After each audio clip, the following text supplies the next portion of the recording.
Bem, vamos trabalhar uma parte agora bem importante do nosso curso de raciocínio lógico, que vai ser exatamente a parte de lógica da argumentação. E de cara a gente vai apresentar três tipos de raciocínio, que são o por analogia, os indutivos e os dedutivos. Gente, olha só, quando você pega um estudo de analogia, basicamente você pega semelhanças observadas e tenta concluir uma outra semelhança, tá? Exemplo aqui, meu pai é bonito, eu sou bonito, meu filho é bonito, logo meu neto será bonito. Tem como você concluir, tá, que essa finalização, que essa conclusão é válida? Não. Quando você faz um tipo de raciocínio por analogia, você não tem certeza que aquela conclusão é válida, ok? A mesma coisa acontece para o nosso estudo, né, de raciocínio indutivo. Quando você pega casos particulares e tenta gerar uma conclusão. Olha o exemplo aqui. A barata, o escorpião e o gafanhoto não têm ossos. Induzimos que insetos não têm ossos. Gente, quando você pega esses casos particulares e tenta gerar essa conclusão, você tem como afirmar que essa conclusão é válida? Também não. Ou seja, vai ser aqui, ó, no nosso tipo de raciocínio dedutivo, esse sim a gente vai ter que focar para concurso público. Por exemplo, no estudo da língua portuguesa, você saber diferenciar esses três, você saber reconhecer esses três é muito importante. Para o estudo de raciocínio lógico matemático, a gente tem que focar mais para essa parte aqui, porque o estudo dedutivo, esse sim, você pode chegar ao final da conclusão e verificar se o argumento é válido, se a conclusão é válida ou é inválida. Ela tem uma estrutura que a gente vai discutir, então a gente vai focar exatamente nisso. Tem uma estrutura interessante, importante, e vai ser exatamente nisso que a gente vai bater em relação aos exercícios, ok? Vamos aprofundar então o nosso estudo do tipo de raciocínio dedutivo. Uma coisa que é importante para a gente começar é a gente reconhecer um termo importante que é a inferência, né? Inferir é a mesma coisa que concluir, ou seja, inferência é a mesma coisa que conclusão, tá? Então quando aparecer algum termo, aparece muito em editais, né? Inferência na verdade é a conclusão.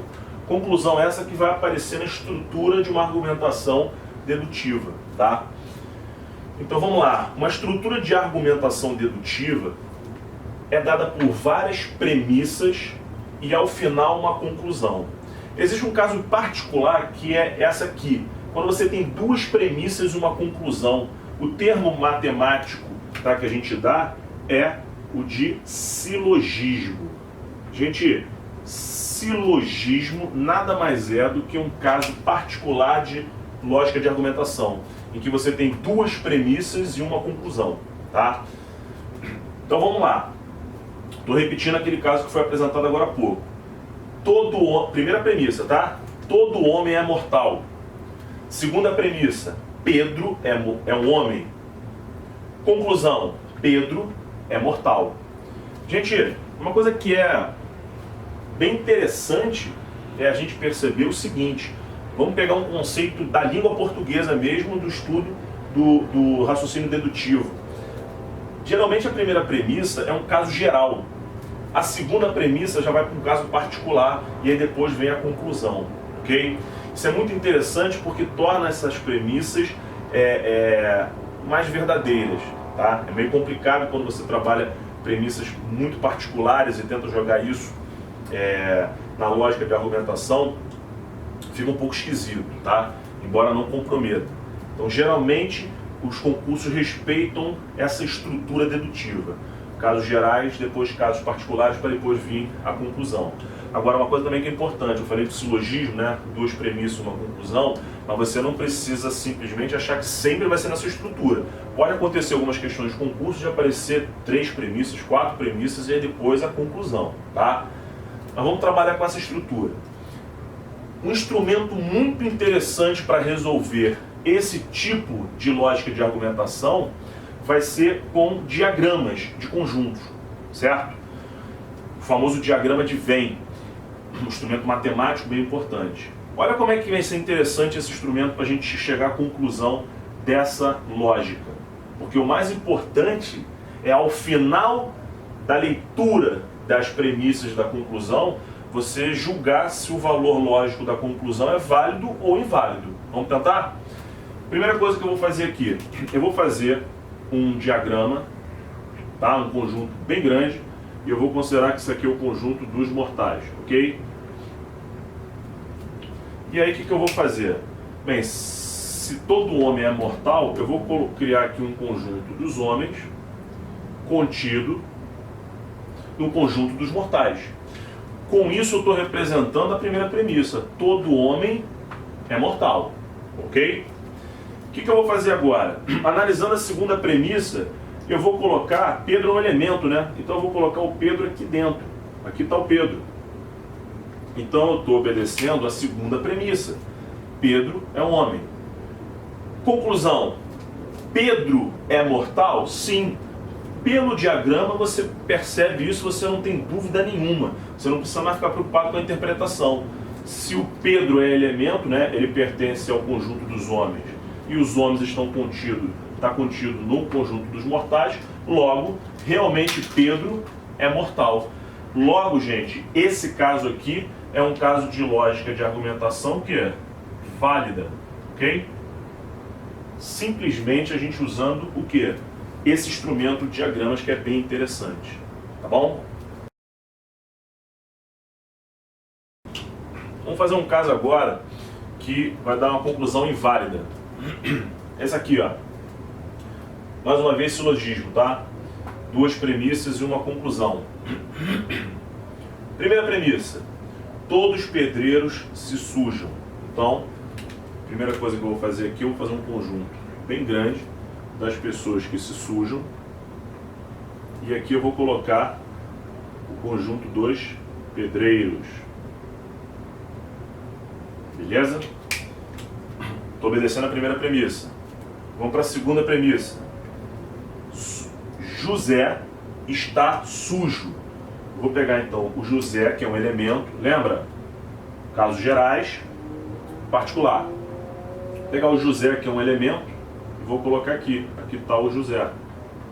Estou obedecendo a segunda premissa? Estou. José sujo. Ok? Conclusão. José é pedreiro? Gente, se a gente olhar para esse nosso diagrama, esse diagrama, tá, do jeito que está formado aqui, ele está obedecendo as duas premissas. E por esse diagrama a gente não pode afirmar que José é pedreiro. Perceberam? José está fora do conjunto dos pedreiros. Logo, a conclusão, a análise que a gente vai fazer dessa conclusão, que é o quê? É inválida. Então tem situações bem interessantes para a gente analisar aqui. Em primeiro lugar, a premissa afirmou alguma coisa, faz a representação do que está sendo pedido, ok? Você já começa a perceber, já nesse exemplo, que você não tem que se preocupar se a proposição, porque todas as premissas são proposições, tá? Inclusive a conclusão. Você não tem que se preocupar se essas proposições são verdadeiras ou são falsas. O importante é você representar o que está sendo pedido pelas premissas. Então foi o que eu fiz aqui. Eu fiz essa representação dos pedreiros contido no conjunto das pessoas sujas, respeitando a primeira premissa. Depois eu peguei o José e coloquei dentro do conjunto das pessoas que estão sujas, ok? E mostrei por esse exemplo que eu não tenho como garantir que o José é pedreiro. Ele poderia até ser, eu poderia ter colocado o José aqui, mas eu não tenho como garantir. Para você chegar a uma conclusão e dizer que ela é válida, você tem que ter certeza que aquilo realmente é válido. Então, muito importante, ó, obedeça o que as premissas estão determinando para você ter uma conclusão convicta, tá? E outra coisa bem interessante é o seguinte: essas premissas às vezes podem fazer observações absurdas e no final você pode chegar a uma conclusão e dizer que ela é válida. Vamos fazer um exemplo aqui de uma coisa assim bem absurda, tá? Bem característica em relação às premissas. Vamos lá. A primeira premissa, vou usar a mesma estrutura de silogismo, tá? E eu vou colocar o seguinte, ó. Todo carioca é malandro. a gente sabe que tem muito carioca malandro, mas a gente não pode dizer que essa premissa é verdadeira, correto? Olha só a outra premissa que eu vou colocar. Mike Tyson é carioca. Outra premissa absurda. A conclusão que eu vou colocar aqui. Logo, Mike Tyson é malandro. Gente, se a gente tiver essa lógica de argumentação aqui e a gente tiver que julgar se é válido ou inválido, o que a gente vai ter que fazer? Vamos lá, vamos para os diagramas. Primeira coisa que a gente vai colocar vai ser um conjunto grande, que é o conjunto dos malandros, ok? Depois a gente vai fazer o que? A gente vai colocar conjunto dos cariocas. Opa, já estamos obedecendo a primeira premissa, correto? Todo carioca é malandro. Depois a gente vai olhar para a segunda premissa e vai falar o seguinte, ó, Mike Tyson é carioca. Então aqui a gente vai colocar o elemento Mike Tyson. E a gente vai olhar para a conclusão e vai dizer que realmente o Mike Tyson é o quê? Malandro. O elemento do Mike Tyson realmente está dentro do conjunto dos malandros. Logo, por mais absurdo que sejam as premissas que eu coloquei aqui, nós temos uma lógica de conclusão que, gente, válida, correto? Então eu botei um caso assim bem extremo para a gente perceber a importância da instrumentação dessas questões. Usar os diagramas lógicos não são todas as questões que você vai usar diagrama não, tá? Mas a maioria, inclusive, você vai. A maioria, na verdade, você vai. Agora, é muito importante você obedecer as premissas para poder ter convicção em relação à sua conclusão. Tá bom?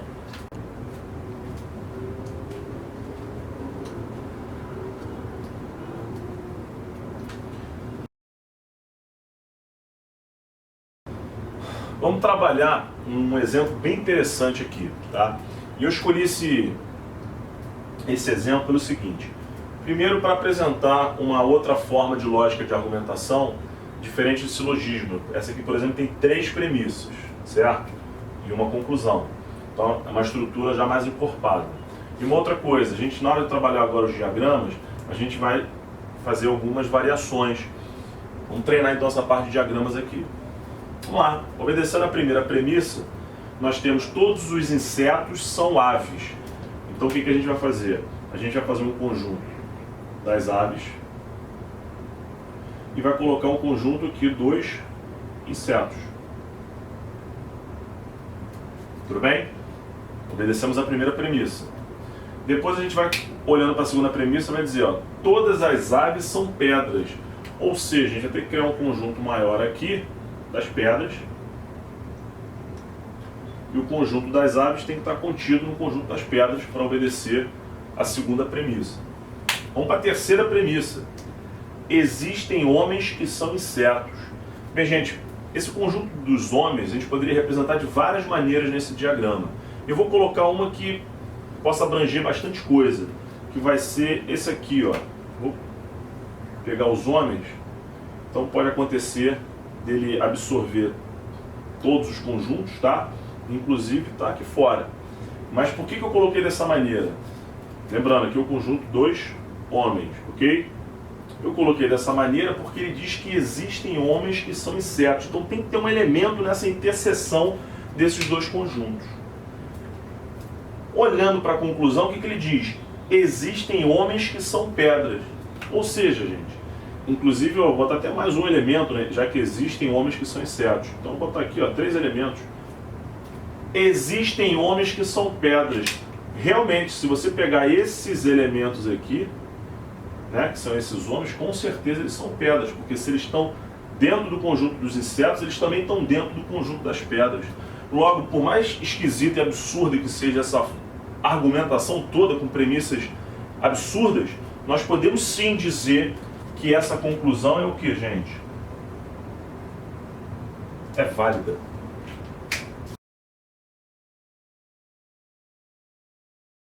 Vamos fazer agora uma questão clássica de lógica de argumentação do TJ de São Paulo. ele fornece para a gente 4 argumentos, tá? 4 premissas. E a gente vai ter que analisar as respostas para ver se a gente pode chegar a alguma conclusão que está na resposta. Então o que acontece? Quando você pegar uma questão que tem muita premissa, muita informação, já desconfia, pode acontecer de ter muita coisa aqui que é só para confundir, para enganar. Então a gente tem que ser bem preciso e colocar as informações que a gente tem de forma bem clara e direta. Então, vamos começar pela primeira. Todos os cães latem. Vamos fazer o seguinte. Vamos desenhar aqui um conjunto bem grande, né, de todos os seres que são capazes de latir. Tá bom? Então aqui dentro a gente vai ter que colocar o quê? O conjunto dos cães. Pronto. Com isso a gente obedeceu a primeira premissa. Vamos para a segunda. Bem objetivo, hein? Todos os cães possuem 4 patas. Opa, então vamos fazer um conjunto aqui de 4 patas dessa forma. 4 patas. De forma que os cães estejam dentro desse conjunto, como diz a segunda premissa. Botei uma parte aqui fora, tá? Porque a gente não tem como garantir que todos os seres que têm 4 patas latem, tá? Terceira premissa. Alguns seres humanos imitam os latidos dos cães. Bem, a gente pode fazer para obedecer essa premissa é fazer um conjunto aqui dos humanos e pegar uma parte dos seres que são capazes de latir. O máximo que a gente pode fazer. E a quarta. Nem todos os cães mordem e alguns gatos arranham. Gente, ele colocou aqui 3 informações de conjunto que eu acho que são desnecessárias, que vai complicar a nossa vida aqui, né? Morder, gatos, arranhar, enfim. Deixa essa informação que dificilmente isso aqui provavelmente foi feito para confundir. Vamos trabalhar com o que a gente tem aqui. Então vamos lá, vamos analisar as opções que a gente tem de resposta. Letra A. Alguns seres humanos imitam miados de gato. Não. O que a gente tem, a gente não pode chegar a conclusão nenhuma em relação a essa conclusão. Letra B. Os gatos que arranham assustam os cães que não mordem. Absurdo. Não vai chegar a conclusão nunca disso aí, né? Já a letra C, ó. Os cães que latem, inclusive são todos, possuem 4 patas. Acabou, matamos, ó. Todos os cães latem e eles possuem 4 patas. Nós já descobrimos já a resposta certa. Mas vamos adiante, ó. Letra D. Ou os gatos arranham ou os gatos miam. Gente, ele colocou uma disjunção exclusiva que é impossível da gente concluir isso. E na letra E ele diz, alguns cães não possuem 4 patas e não latem. Gente, todos os cães latem. Então, realmente não é essa a resposta.